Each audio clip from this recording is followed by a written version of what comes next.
Donc demain, les joueurs, on accueille les joueurs à l'hôtel Béatrice. Les entraînements vont commencer tous les jours du 13 au 19 et ils seront à Lincoln. Oui, évidemment que c'est une situation que j'ai déjà rencontrée à plusieurs reprises. Il est vrai que contre le Maroc, on a eu malheureusement été éliminé par une faute individuelle, je me souviens, il y a 7 ans.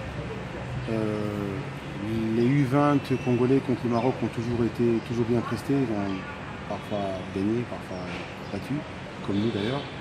Donc le Maroc étant une nation très disciplinée et très organisée par rapport à sa structure footballistique, on aura fort à faire bien entendu, parce qu'ils veulent venir, ils veulent aller aux Jeux Olympiques. Je ne veux pas dire qu'on n'a rien à perdre. Mais disons toujours que tu dis simplement qu'on va jouer notre football, on va jouer sans complexe, on va jouer sans appréhension.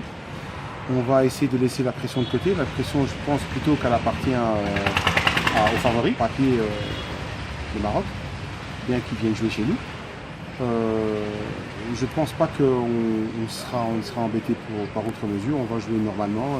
Les joueurs sont très motivés. Il ne faut pas oublier que certains joueurs sont en Champions League, ils sont très jeunes. Je pense le cas de Bloody, le cas de Jackson, le cas de Moukoko, tous ces jeunes sont en Champions League.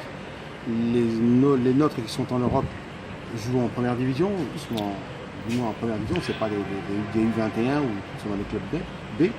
C'est vraiment des joueurs qui sont retenus dans les maillots principaux. Donc je pense que ça, c'est mon avis.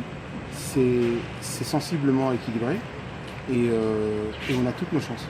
On a toutes nos chances. Si on joue un football qui est mature, un football qui est inspiré, je pense qu'ici on pourrait faire un bon résultat. Et bien sûr, on est chez nous, c'est clair qu'on devra faire un bon résultat. Et là-bas aussi. C'est ça. Voyez-vous, quand certains clubs comme le Real Madrid jouent le week-end et qui doivent absolument réitérer donc leurs efforts le mercredi, c'est un peu la même forme de récupération qui aura lieu. On a un noyau assez large et on a essayé de doubler les postes avec des forces plus ou moins les mêmes, identiques, avec des systèmes qui soient plus ou moins flexibles. Donc je pense qu'on pourra, disons, gérer les efforts et la fatigue dans les 4 jours. Ce sera juste, mais ce sera possible. Donc je ne trouve pas ça compliqué. Évidemment, on aurait aimé que ce soit qu'on ait une semaine, comme je le pensais, ou 15 jours. Mais bon, ce sera 4 jours, il n'y a pas de souci. Donc on va y faire, on va s'adapter. Je pense qu'en face, ils ont les mêmes problèmes. Il y a des joueurs qui jouent en Europe, ils vont arriver aussi le 18. Certains auront aussi le souci de pouvoir avoir des automatismes. Donc vous voyez, on est plus ou moins dans les mêmes difficultés, dans les mêmes problèmes, dans les mêmes situations. Donc ça, je tente toujours à dire qu'on sera toujours 50-50. Donc ce sera l'équipe qui aura le plus de mental qui emportera, à mon avis.